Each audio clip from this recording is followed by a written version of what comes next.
Uneasy feel করতেছেন? আসলে আমি এগুলোতে অভ্যস্ত নই তো, এর জন্য।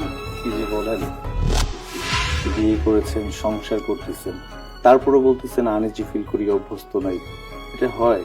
আপনার এত সুন্দর ফিগার, এত সুন্দর ফিটনেস, ওয়াও!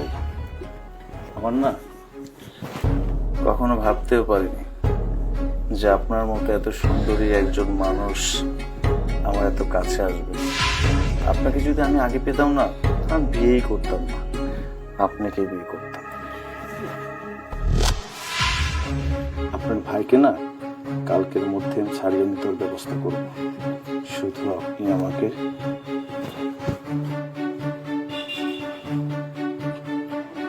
একটু আদর দিবেন, একটু সোহাগ দিবেন, তাহলেই হবে।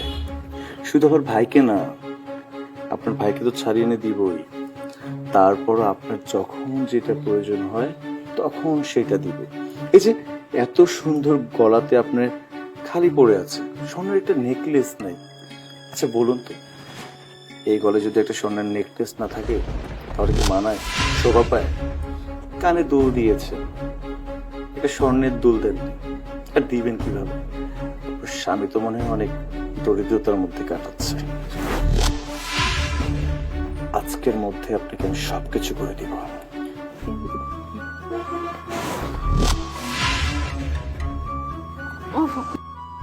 তুমি সত্যি অনেক সুন্দর, অপরূপ সুন্দর। তোমার মতো একজন সুন্দরী নারী মুন্না!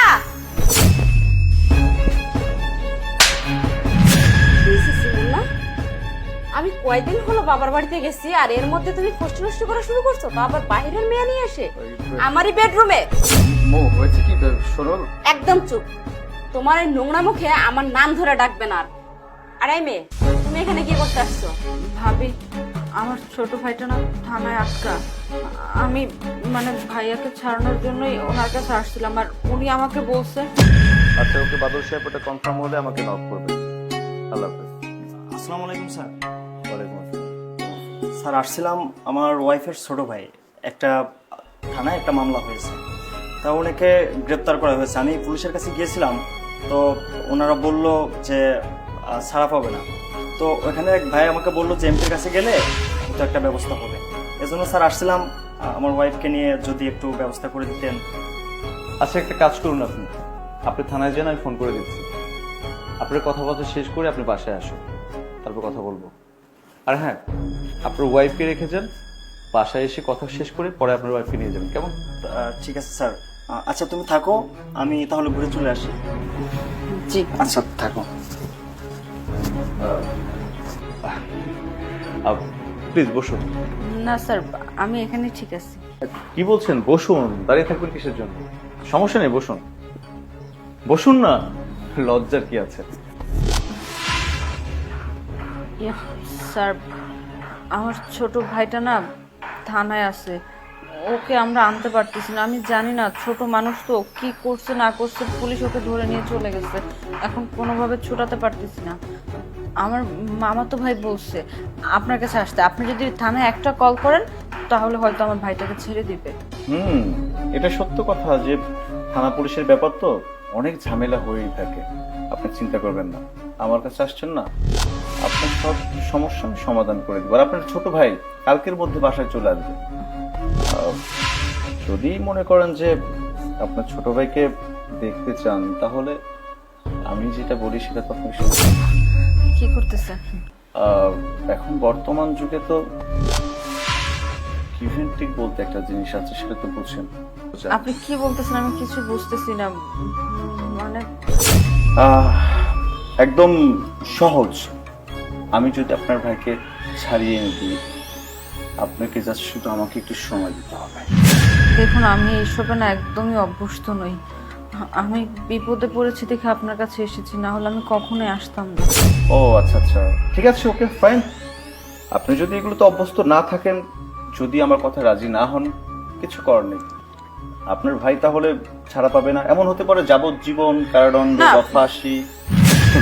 এখানে বসে কথা না বলে আমার রুমে বসে কথা বলুন। চিন্তার কিছু নেই, আমার বাসায় কেউ নেই, আর আমি একজন এমপি। আমার বাসায় আসার মতো আমার কোনো পার্সন নেই। চলুন। আসুন আসুন, আরে আসুন না, এত লজ্জার কি আছে, আসুন। এর জন্য আমি ওনার সাথে বেডে আসছি। না মানে হয়েছে কি বাবা, এই একদম চুপ থাক তুই। এই এমপি মানে কি জানিস? এমপি মানে হলো জনগণের সেবা করা, গরিব দুঃখীদের পাশে এসে দাঁড়ানো। আর তুই কি করছিস? গরিব দুঃখীদের পাশে এসে না দাঁড়িয়ে গরিব দুঃখীদের সর্বনাশ করছিস। এই তুই ছিলি রাস্তায়, রাস্তায় ছিলি, তোকে রাস্তা থেকে কুড়াই নিয়ে এসে আমি ভালোবেসে বিয়ে করছি তোরে। তুই কি করলি? জনগণের সেবা করা বাদ দিয়ে জনগণের সাথে নোংরামি শুরু করছিস না? দেখো বোন, আমার স্বামীর ব্যবহারের জন্য আমি তোমার কাছে ক্ষমা চাচ্ছি, আর তোমার ভাইকে ছাড়ানোর ব্যবস্থা আমি করে দিব। তুমি এখন আসতে পারো। আপনাকে অনেক ভালো মনে করেছিলাম, কিন্তু আপনি যে এত বড় লম্পট দুশ্চরিত্রা এটা কখনো আমি ভাবি নাই। ওকে, ভালো থাকবেন, চলো। ওই সরি, আমি ভুল করে ফেলেছি, আমি আসলে বুঝতে পারিনি। ভুল করছো? যে জেনে শুনে ভুল করে তার ভুলের কোনো ক্ষমা নেই। তুমি আমার বাড়ি থেকে এখন এই মুহূর্তে বের হয়ে যাবা। বের হয়ে যাও বলছি। কি বলতেছো? আমি তোমার স্বামী, আমি চলে গেলে তুমি একা হয়ে যাবা। স্বামী আমি একাই থাকবো, তারপরও তোমার মতো দুশ্চরিত্র লম্পট লোকের সাথে আমার একটা দিনও এক ছাদের নিচে বাস করতে পারবো না। বেরিয়ে যাও বলছি, যাও।